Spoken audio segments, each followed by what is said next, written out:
Good morning, guys. Welcome out to Revolution this morning.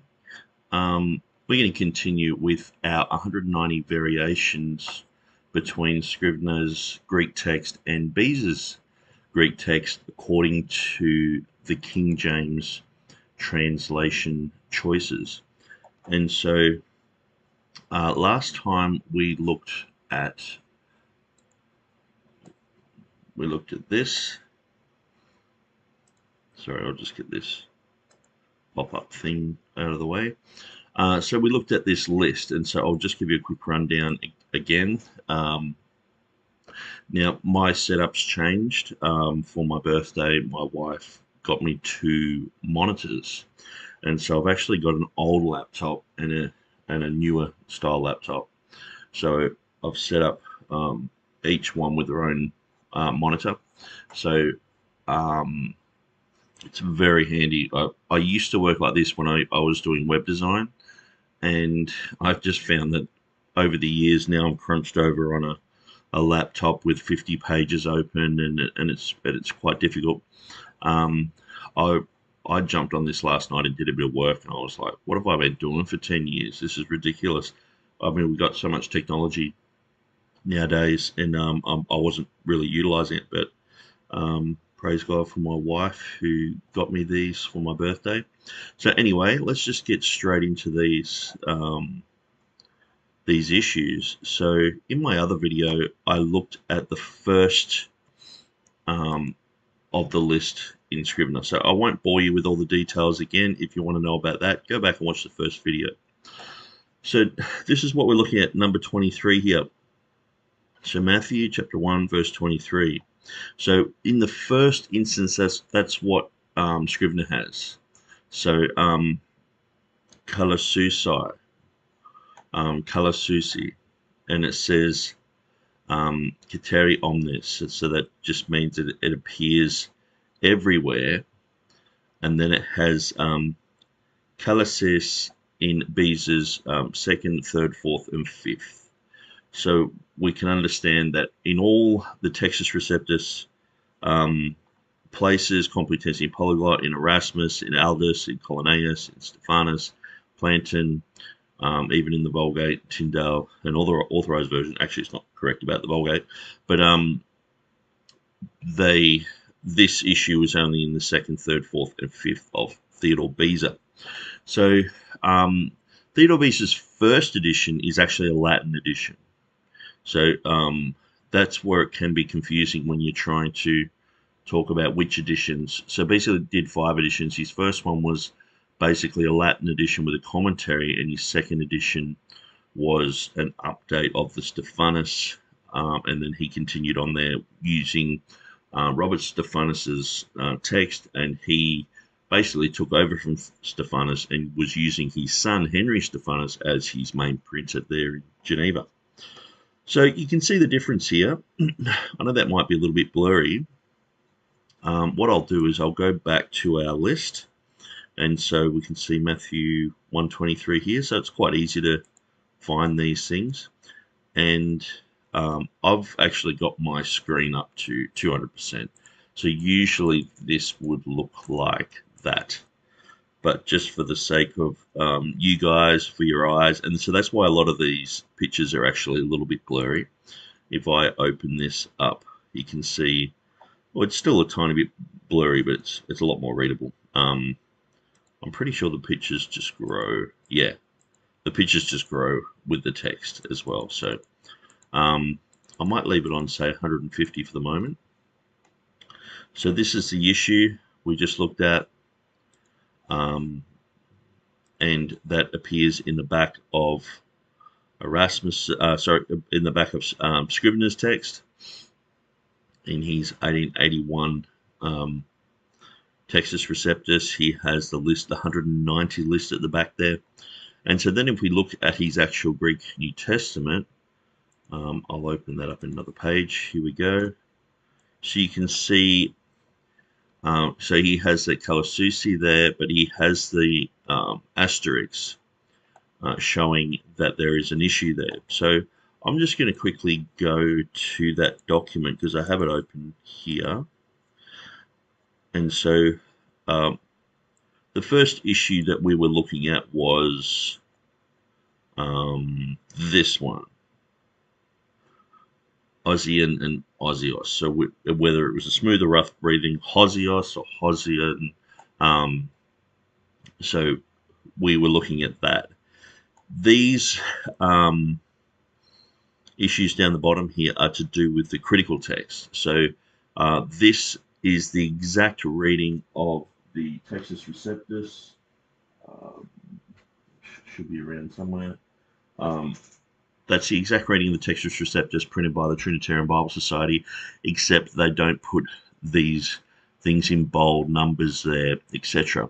Oftentimes when I'm reading critical text people or listening to them, they'll say, oh, the Textus Receptus, Scrivener did a really good job at the Textus Receptus with notes and all sorts of things, and that's been unfortunately deleted by the Trinitarian Bible Society. It's almost like the Trinitarian Bible Society wanted to hide all that sort of stuff.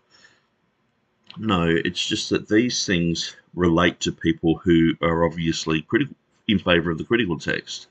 They're obviously in favor of looking at where these 190 issues are, where just having a readable Greek text, there's nothing wrong with going through and cleaning these things up.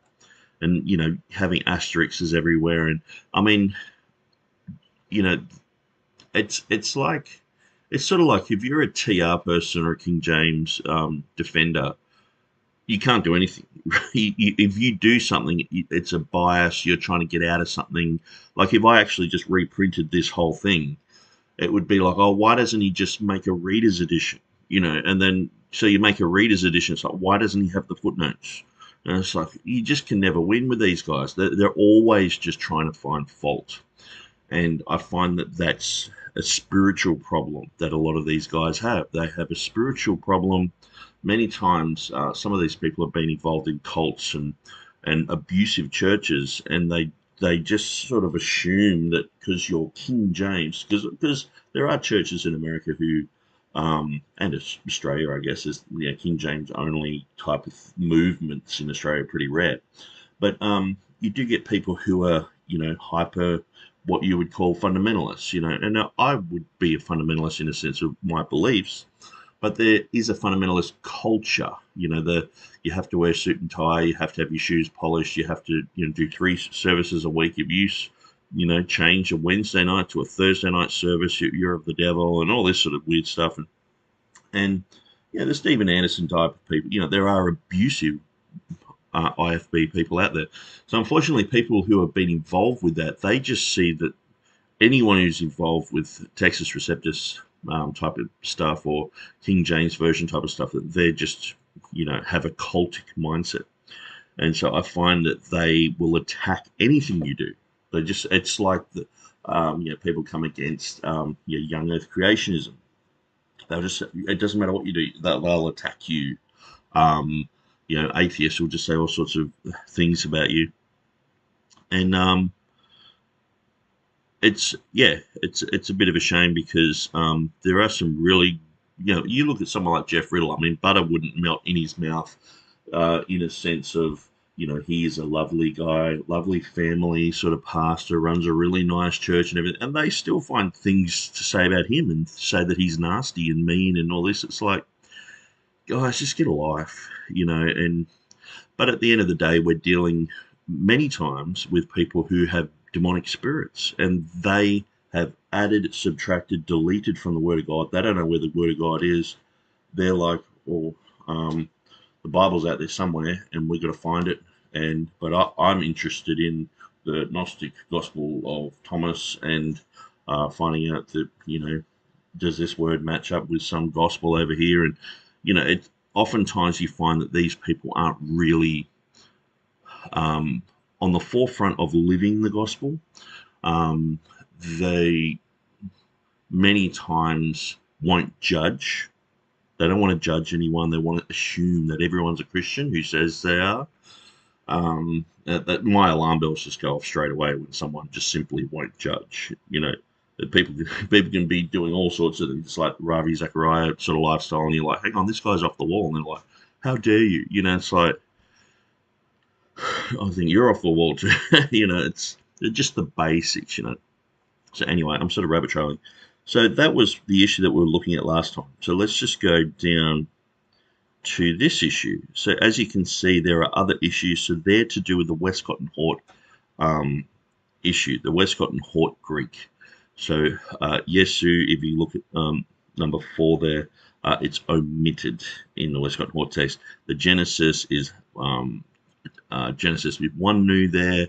That affects the word birth, and that's why, say, the New King James, following this type of redefinition, has the book of the genealogy of Jesus instead of the book of the generation of Jesus. It's the gar there, it's missing. So yeah, he does a very thorough job in showing all that sort of stuff. So yeah, here we go to, so anywhere there's an asterisk, that's a TR issue. That's where it's like, okay, I've departed. So Scrivener's basically saying to us, I've departed from the text of Theodore Beza, which I'll show you in a minute. Actually, I'll show you right now. So here we were, just so you don't lose track of, I just turn up on a document somewhere. That's the Hosian and Hosios with the rough breathing. So Scrivener's changed it to a smooth breathing with a little accent there. So you can see in the Latin, he's got Hosios and Hosium and Hosios there.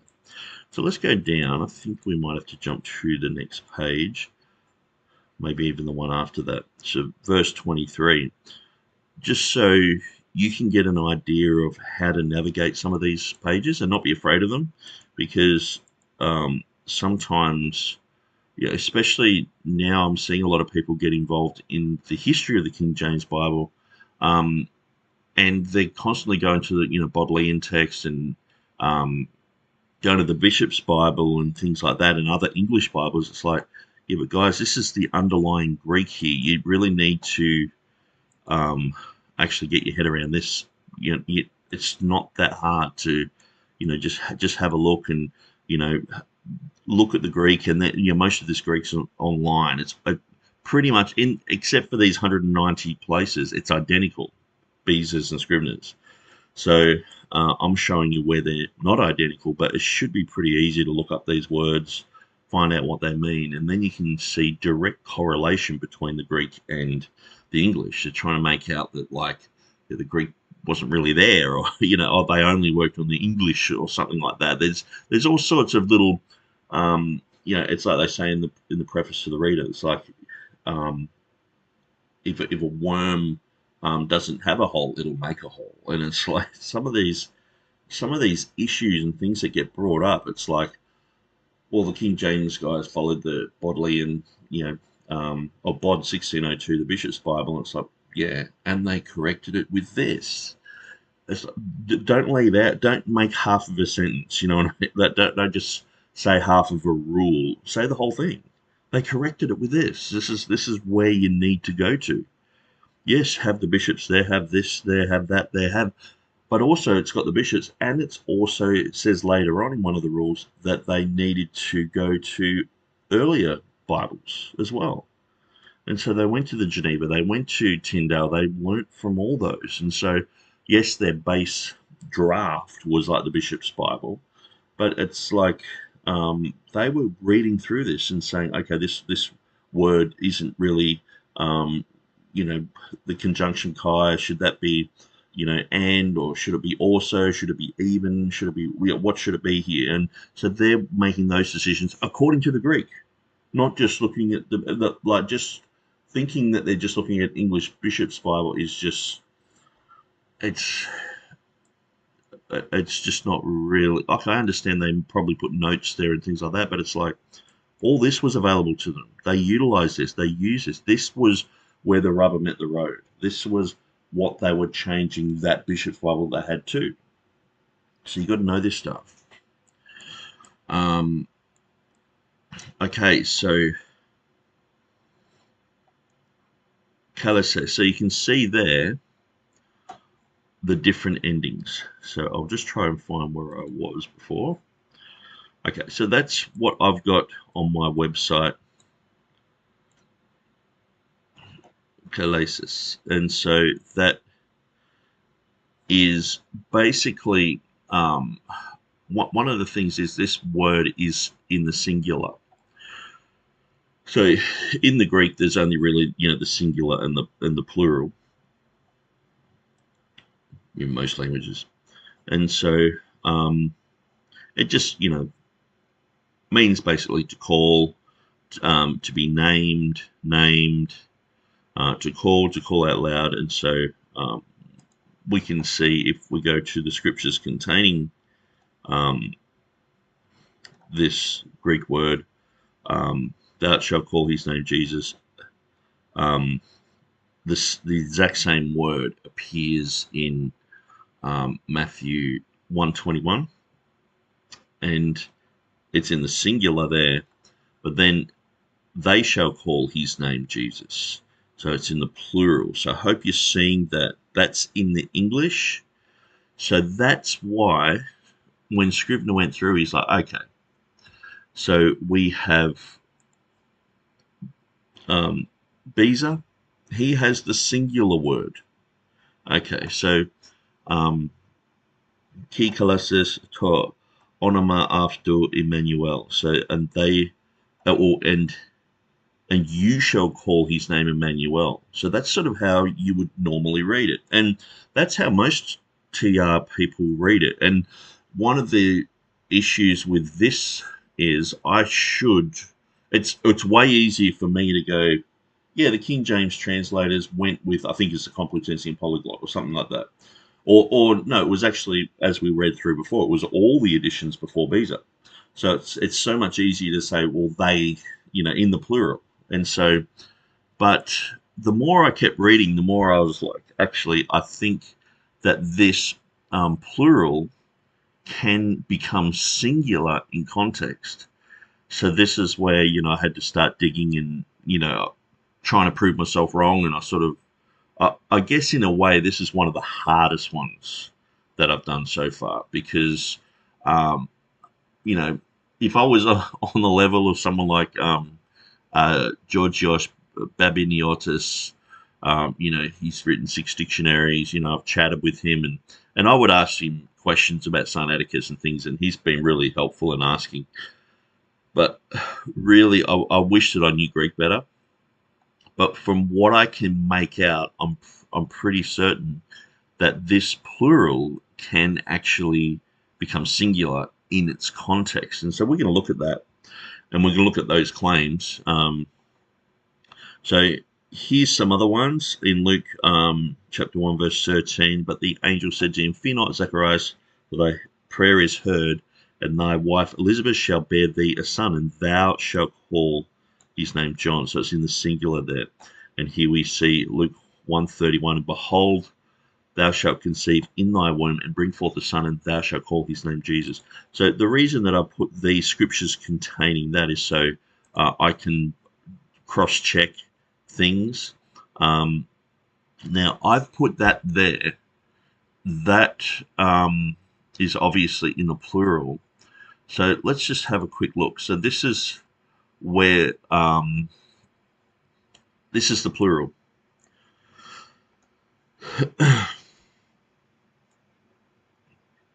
And so it's the third person plural, present active, indicative of kaleo. And so if we go to kaleo, we can see it's basically I call or summon, I invite, I invoke, I summon, sue, I demand, I require, I call by name. I am called, my name is. Kaleo. So it's very similar to the word call. They shall call his name Jesus. Kaleo, kalo. And so, but we see down here, I'll just,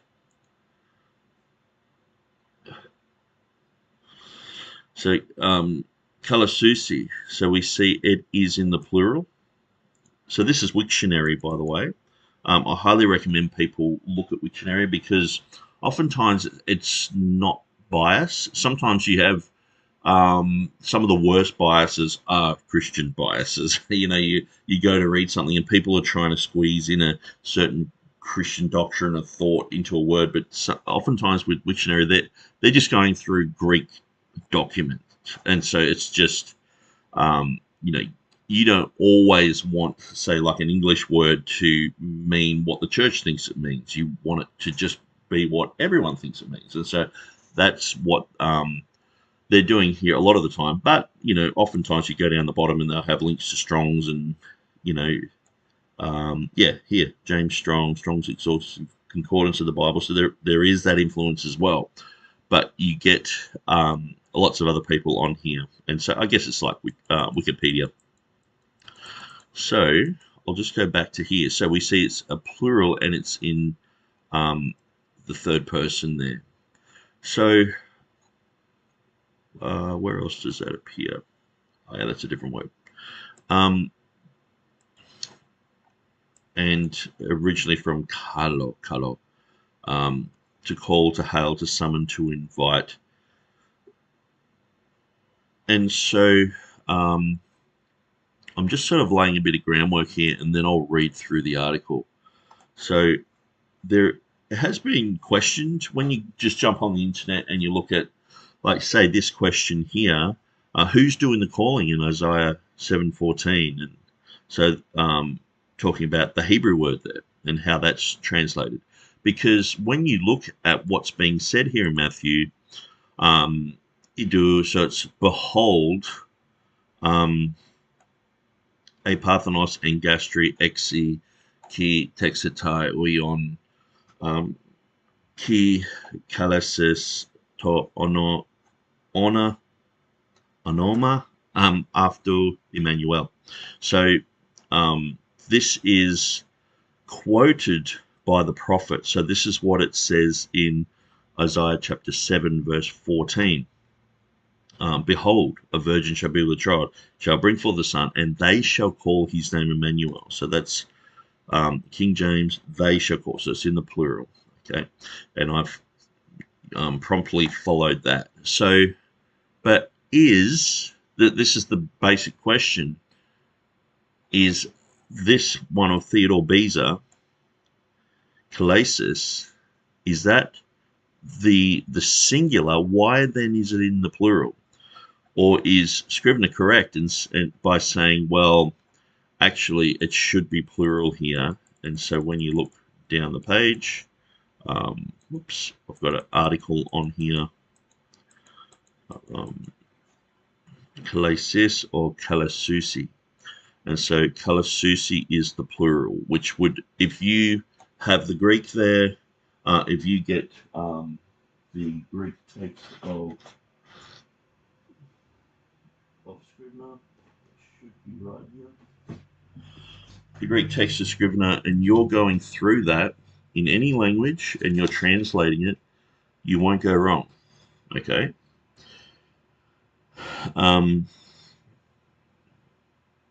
Ki Kalasusi. So it's got the Kalasusi. So what about Beza's reading? Is that in the singular? And if we were to translate that, would it end up singular? And so this is one of the things where sometimes when we're just looking through dictionaries, the lexical reading points to, this is plural, or this is genitive, or this is. But when we know the language fluently, many times the context can morph the inflected language of Greek. And so we look up something, we think, like, say, a great example is, in the beginning, God created the heaven and the earth. And so many people are like, oh, it's Hashemayim. It's got im on the end, which is like an S. That should translate over. And it's like, no, in context, there was only one heaven made then. And so we know the word God is in the singular. There's only one God, but it's like that's Elohim. And so it's got the im on it. And so many times it's because we don't know the languages fluently that we make these type of errors. So what I'm going to do now, I've made that argument. I'm going to go through the 191 list, which is on the other page, I think. A bit disorganized there. There we go. And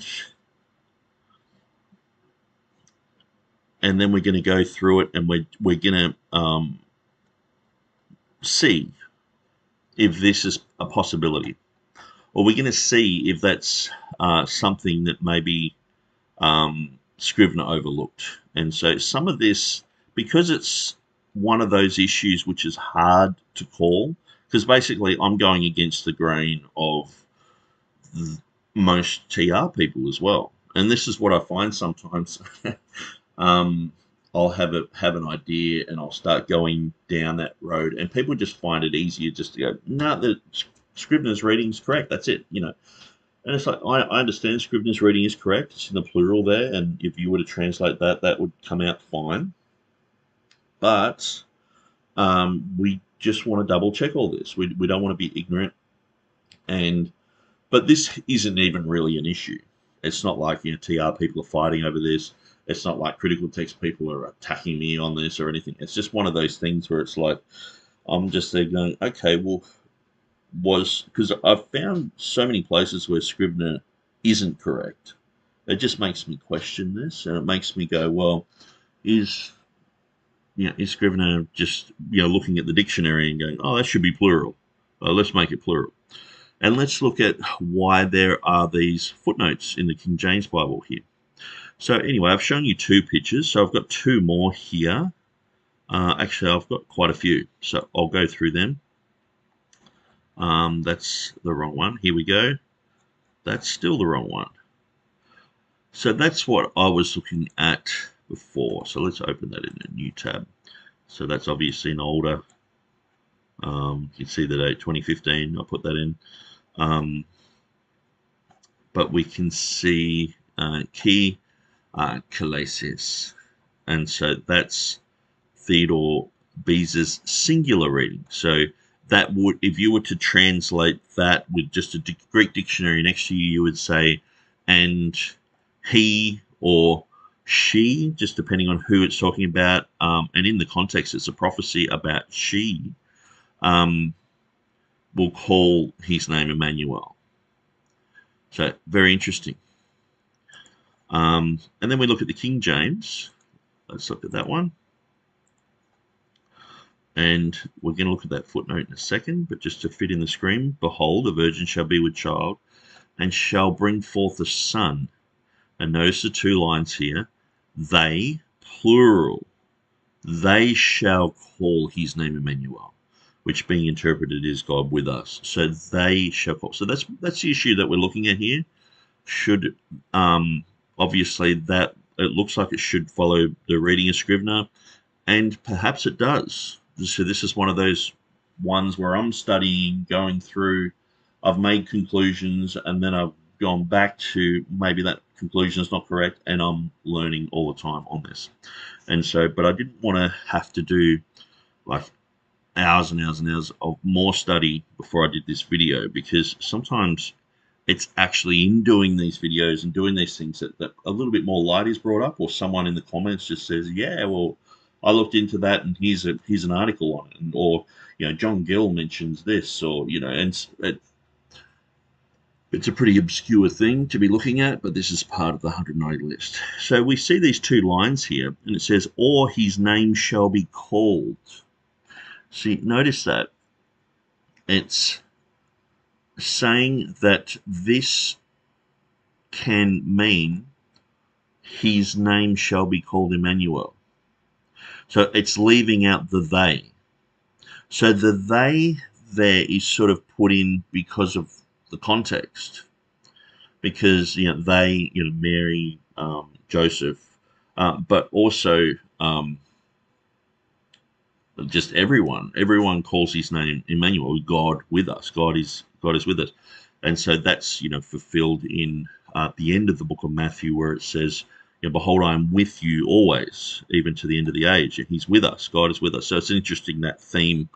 You've got that from Matthew chapter 1, verse 23, all the way through to Matthew 28, the last verses there of Emmanuel. Because people are like, when was he ever called Emmanuel? Where does it say that? And it's like, well, that's obviously the Hebrew, but it's God with us. Behold, I'm with you. And it's an interesting thing because it's God with us. Jesus is God. He is not, a created being. He is God the Son. We have Jehovah the Father, Jehovah the Son, and Jehovah the Holy Spirit.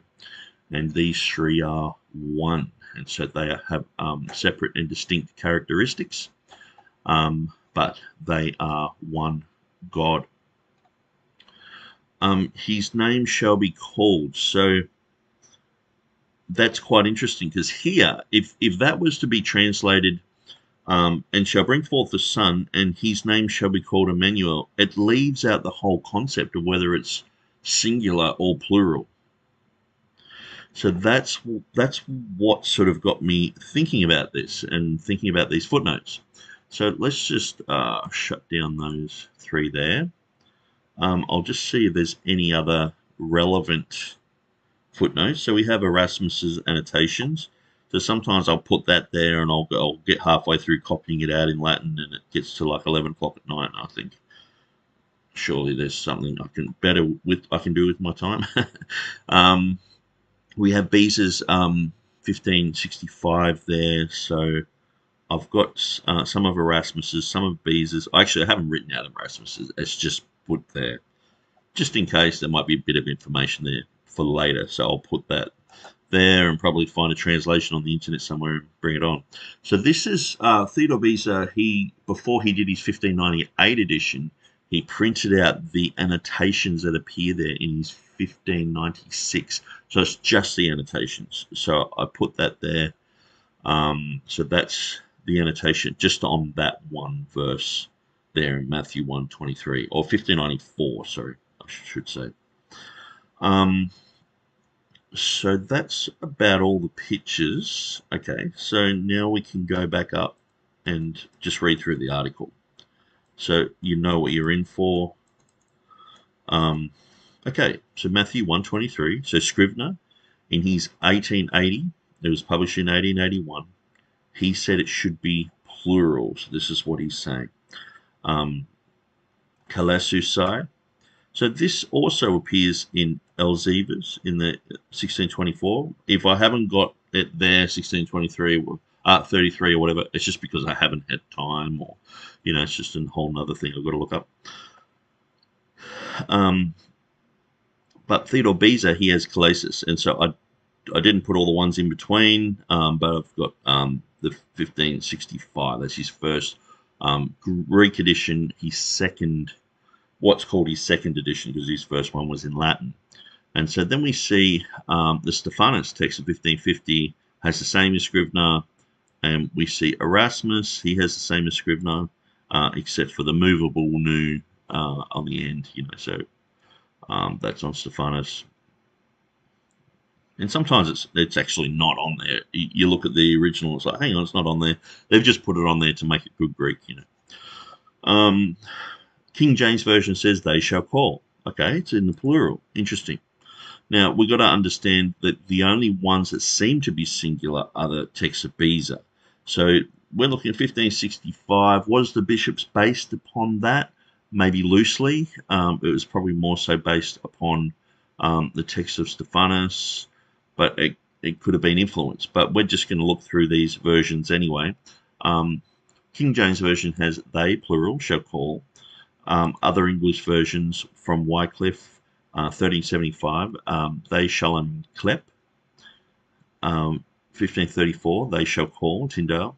1549, Matthews. I understand that 1549 is not the year that Matthews was made, but this is just the addition, because sometimes there might be a typo or there might be something different, and it's like, well, that's where I got it from, So if I get the original Matthews, and half the time, it depends on what they allow to be available online, and so you'll find something, and it's like it's always a 1549, so it's just easier to go to that page and grab all that. But then later on, they bring out the original one, and you're like, okay, now I can do this. So many times, like say the Geneva, it might have the 1599 Geneva, or 1587 Geneva, but it's Here we've got 1560, they shall call. 1568 of the Bishop's Bible, they shall call. So pretty much it's all the plural. Okay. So there's a link to kaleo. So the O is just an I. And when you're reading the Greek, it's kale, and so it just means call. And the O, it's sort of like ego. It's just a way of saying the word, like I call, without putting ego there. So if you had ego, kale, it'd be I call, but they just put it into one word, kaleo. So anytime you hear an O on the end of Greek words, it's just basically an I. So it's just putting it first. So they sort of read that backwards. It's like call I. So we say I call, see all the scriptures containing they shall call. So I'm just going to go there for a second because I think this is different to the one that I looked at before. Okay, so that's interesting. So I was doing a bit of an English survey on they shall call, and just where they ended up. So it's only just the one time in there in Matthew, but there's a few other times. So that would be of interest, just to see where those words appear together as a cluster. And it probably would be interesting to check out the Hebrew behind them and just see if there's any place where sometimes it's singular in definition but made plural by the context. So that's another rabbit trail that we can go down with this article. So, but I won't go down there right now. The one alteration textual critics concern themselves with is assuming the phrase they shall call in Beza should be changed to you shall call.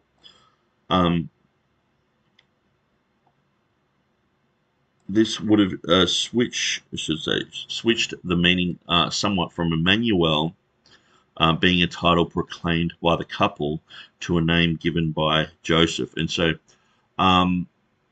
basically that's just saying, if it's he shall call his name Emmanuel. It's like, okay, only Joseph, or she shall call. Who's calling the name Emmanuel? So Scrivener in his 191 listings, sometimes 191, sometimes 190, depending on how you count them, list of changes from the Greek of Beza. Scrivener mentions that he changed Beza's 1598 with kalesis and replaced it with kalesusai, claiming that the King James Version followed this reading. He has in his list, so that's what he's got in that picture that I showed you with Beza's 2nd, 3rd, 4th, and 5th editions. So Erasmus heading is just that picture. I haven't written anything there. So we go straight to Theodore Beza. Beza has kalesis, while Scrivener has kalesusai with Stephanus. Scrivener said Beza's, so this is Scrivener, Beza's kalesis must be derived from Codex D, Greek, but its Latin version vocabit, which in 1565 had been in his possession about 3 years. So he's saying, okay, he got this reading from Codex D. So sometimes these can be pretty big claims. It's like, Beza, he got that reading from this, and he did this, and he did that, and with my study on Revelation 16:5 and the depth that I got to, I realized that saying that Beza had this manuscript, that manuscript, he didn't have this, didn't have that, most of the time, these scholars have no idea what Beza was using. They have no idea what he had. He's saying, I found in an ancient manuscript this and that, and they're like, we don't know what it is. And for the last 200 years, they've misread that. And so it's come out now that it's being misread. And they're like, even to the point where Jan Kranz, one of the guys putting these types of conjectures into the Munster website, he's like, well, I think he misread a footnote that he had somewhere. It's like they're just running from this. And it just goes to show you how flimsy the science of textual criticism is, And so even I've sort of seen a lot of this with Scrivener. Scrivener will just say, he's done this, he's done that. He might have gotten it from Codex D, but we're not sure. I mean, he's had this. It's probably the reading of Codex D. That's fine. But it's like, at the end of the day, we're not sure. And unless Beza says, I directly got it from here, or did this and did that, many times these are just Bart Ehrman type of speculations, where he's saying, oh well, the scribe, he had a bad hair day. The scribe didn't have his coffee in the morning. The scribe wanted to make Jesus angry, when he healed someone, and just trying to get into the head of someone when you don't know, and just speculating, and most of the time thinking the worst. I mean, because Codex D, I mean, there are some things in Codex D that are valuable, but there are some things in Codex D that are invaluable, and so it can just be like, oh, you got that from Codex D, or Beza, wake up yourself, sort of thing, or you know. And especially when you're talking to Anglo people who don't speak Greek, they, for someone to be able to go through Codex D and go through these manuscripts fluently and read them like we do an English Bible and understand exactly what's going on, that's different. And I don't believe Scrivener was at that level because of the mistakes that I've found with many other things. I think he was at a level where he could be academic, he could write books, and he could compile Greek. But I mean, any plodder can do that. You can just plod along and do that and check, to see, oh yeah, that's what Beza had, and this is what the King James has. Let's look in the dictionary. Oh, they shall call. That's what it should be. And so that's why with this particular one, I'm like, I don't know. I just don't have the confidence in Scrivener that a lot of people. I think he was a brilliant guy, but I also have been pulled over the coals by, say, people like Matthew Rose and others for saying he's basically a critical text guy, which he was. He was working with Westcott and Hort, and he, most of the time he's saying, I want this verse deleted, I want these words out, I want to follow this other old ancient reading. And anyway, so Beza's kalesis means to call or name. Scrivener changed kalesis into the impersonal kalisusi in an attempt to follow the King James versions, they shall call. As also read the Geneva, they shall call, and the bishops, although they follow the different Greek of Stephanus, and Scrivener with kalisusi, while the King James follows Beza with kalesis. And so what we're seeing here is, I'm making the claim that the King James translators followed this reading in the singular. And so, in a sense, please disprove me. If you have information, if I'm not seeing something clearly here, show me. Because the more I study through this, the more that I am becoming convinced that this word, even though it's in the singular,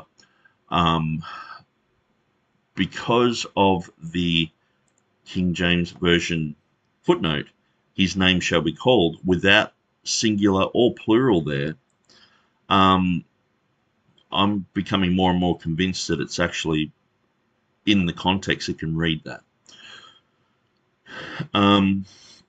Okay, so Beza said in his 1556 New Testament, so 1556 was his first one, but it was in Latin. And so then his 1565 one was the first Greek edition, so that's his second edition. So he did 5. The last one was in 1598. So we're looking at his first one, which wasn't a Greek one, it was a Latin with a commentary. So he says, I know most copies, I know that in most copies, Ki Kalisusi is read, that is, and they will call, or and he, Jesus, will be called, which reading was also followed by Justimata. But our Stephanus noted that some old copies agree with the Hebrew, and as great force would seem to lie in this apostrophe, so it's a figure of speech, by the prophet, seized by God's Spirit, in which he addresses himself to the Virgin, who would be born so many centuries later, as if she were present, I have followed my own judgment in this matter without, in my opinion, any damage to the meaning. So he's basically saying there's no difference in the meaning. This is Theodore Beza himself. He's saying, okay, look, I understand. Like Stephanus is going with this reading. These other guys are going. He's saying I'm sort of alone here, but I don't think the meaning changes. And he's saying he's going from Stephanus. He noted that some of the older copies agreed with the Hebrew, and as great force would seem to lie in this apostrophe by the prophet, seized by God's Spirit, in which he addresses himself to the Virgin, who will be born so many centuries later as if she were present. I have followed my own judgment in this matter without, in my opinion, any damage to the meaning. So it's Beza's New Latin translation with the Vulgate and his annotations. So in his 1582, he says, but it is preferable to follow the received reading. And so I think it was James White took him to task over the whole concept of received reading. And so, saying, oh, what's the received reading? Oh, what, your one? And it's like, yeah, he's got to read that in context there. He's talking about the reading that has come down to him.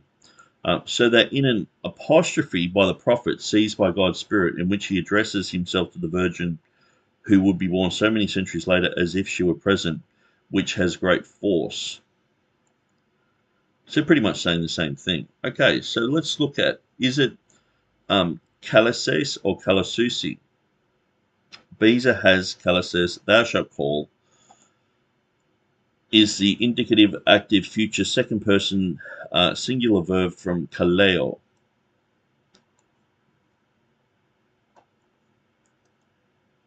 Scrivener has kalasusa, they shall call. So notice this one is thou shalt call, the singular.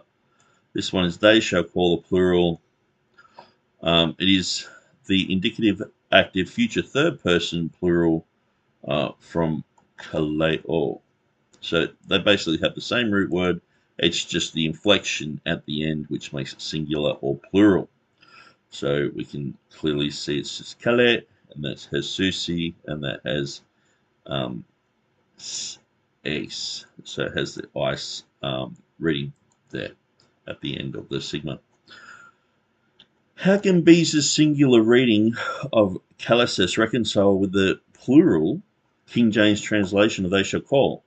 For example, 2 verses earlier in Matthew chapter 1 verse 21, it has kalases in both Beza and Scrivener, and it is translated as the singular thou shalt call.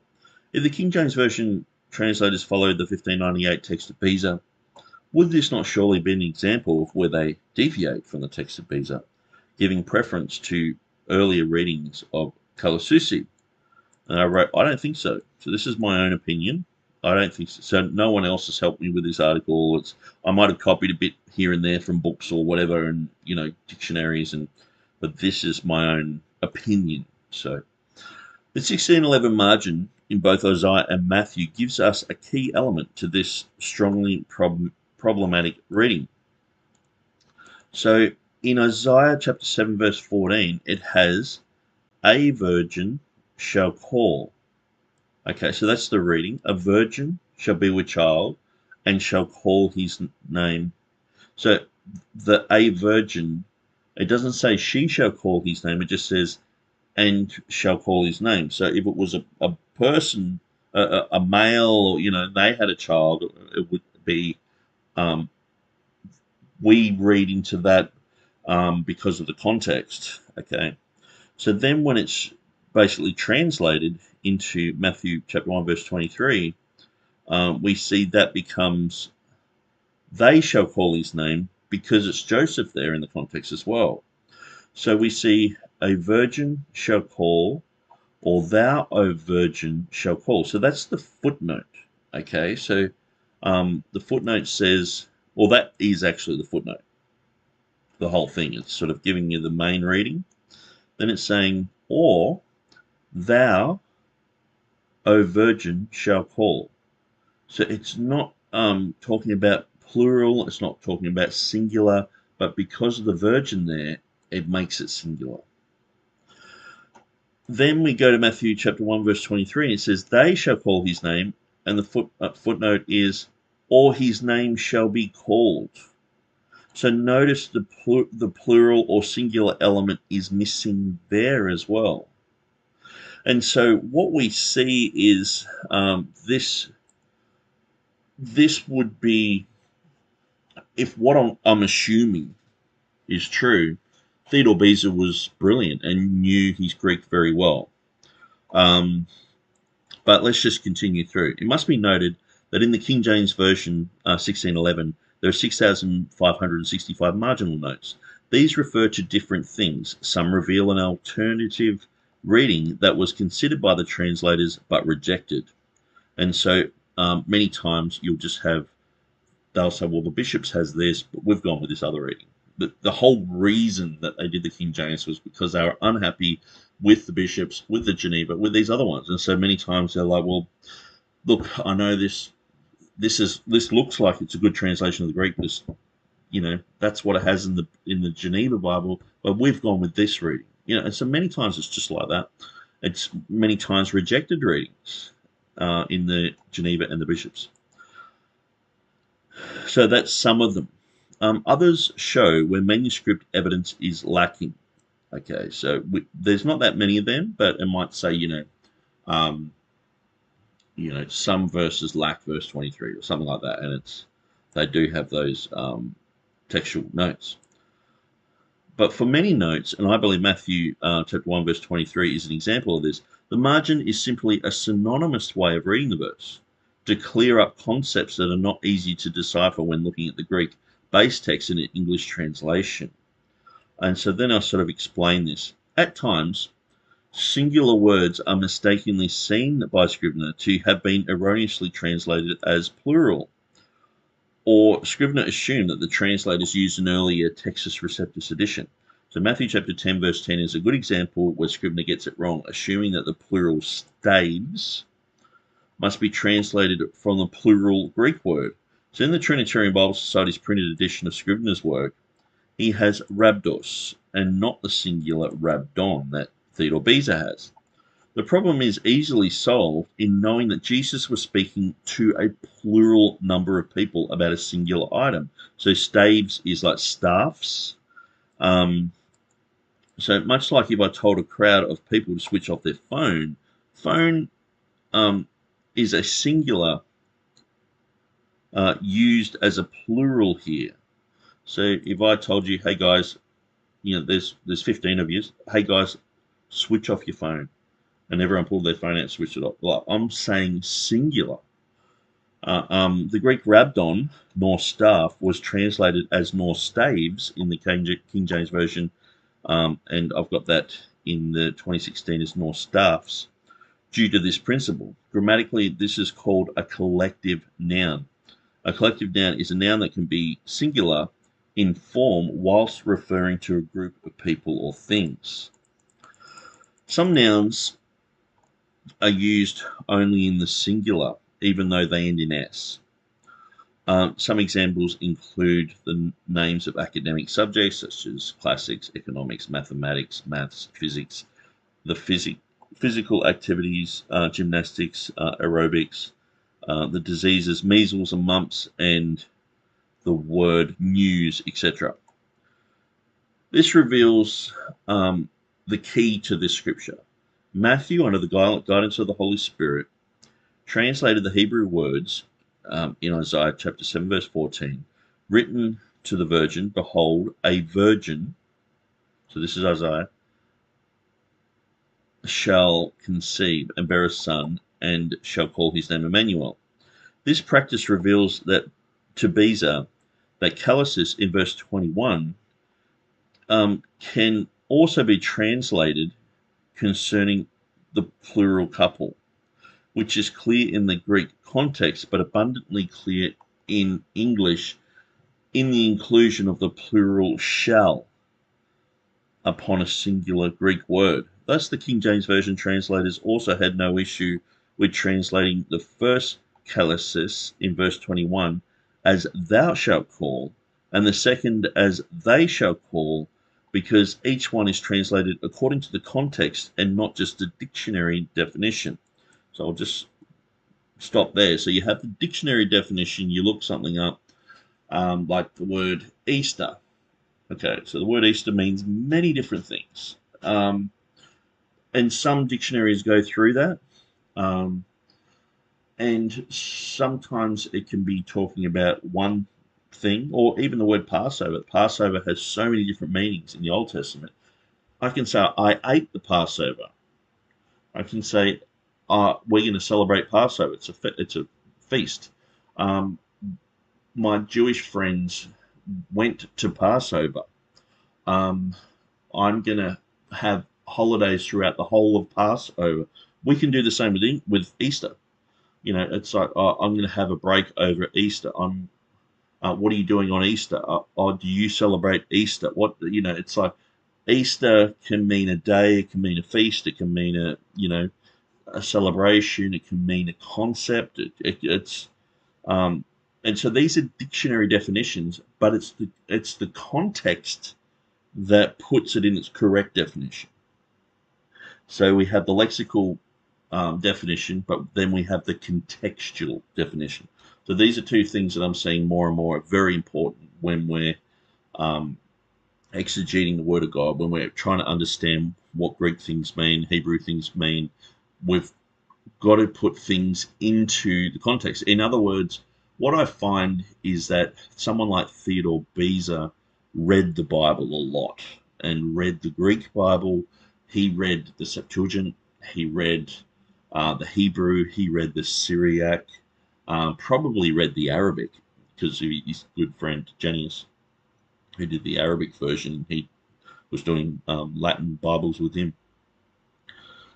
Okay, so it seems strange to consider the thou shalt call in Matthew 1:21 as not the subject of the they shall call in verse 23.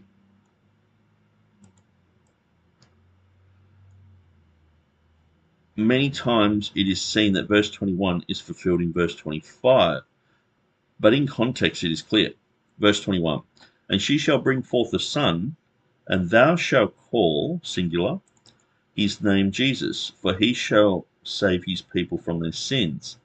And then it's talking about this. Now, all this was done that it might be fulfilled, which is spoken of the Lord by the prophet, saying, behold, a virgin shall be with child, and shall breathe forth a son, and they shall call his name Emmanuel, which being interpreted is God with us. And so that section there, it's sort of basically saying that the thou shalt call and the they shall call are linked. So this is the angel saying this. Thou shalt call his name Jesus. Okay. And then it's linked to, and they shall call his name Emmanuel. So anyway, that's that little bit there.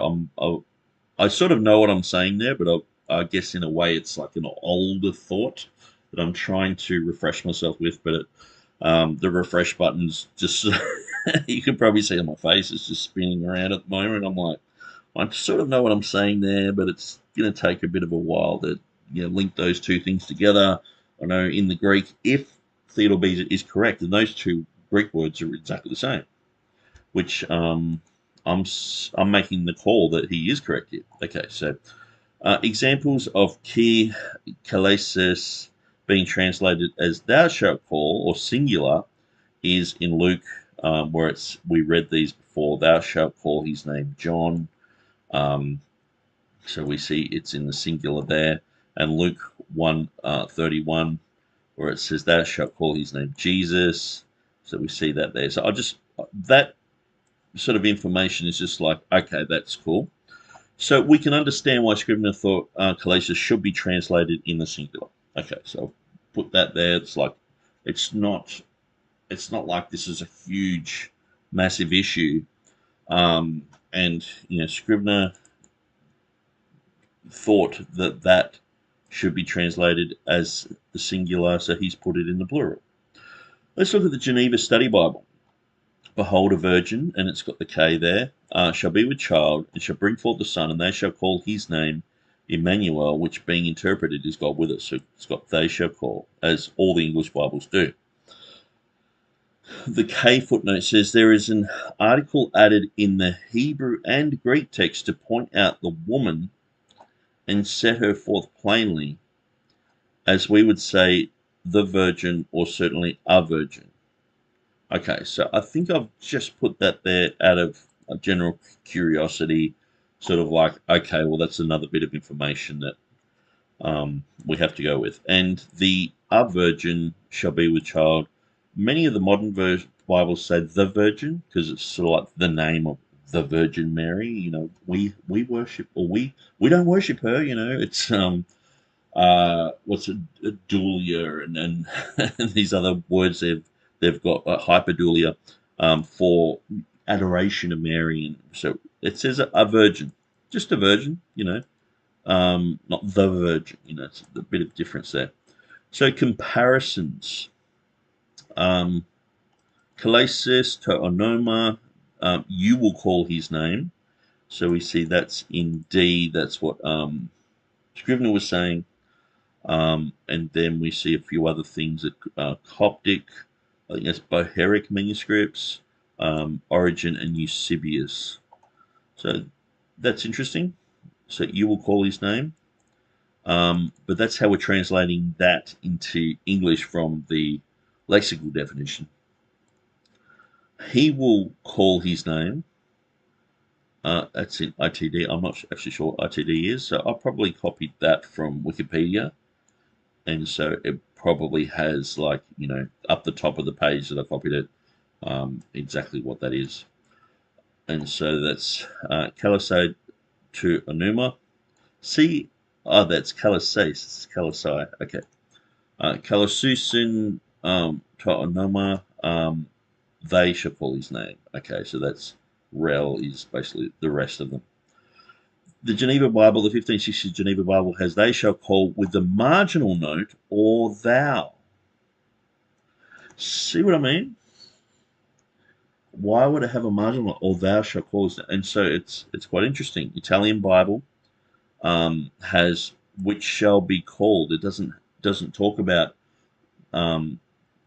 plural. It doesn't talk about singular. It just says and shall be called Emmanuel. A Spanish Bible has and they shall call. King James Version has the marginal note, they shall call his name or his name shall be called. It's quite interesting, sort of matching him with the Italian there.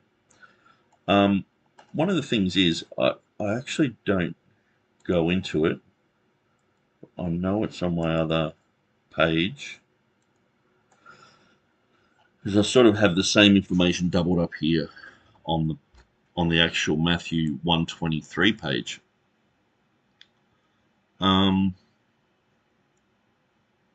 See, sometimes I've actually got more information here than I do in other places. Okay, so Jesus equals Emmanuel. The scripture clearly says that Jesus would save his people from their sins. How are these his people unless he is God with us? An example is in Numbers chapter 32-38.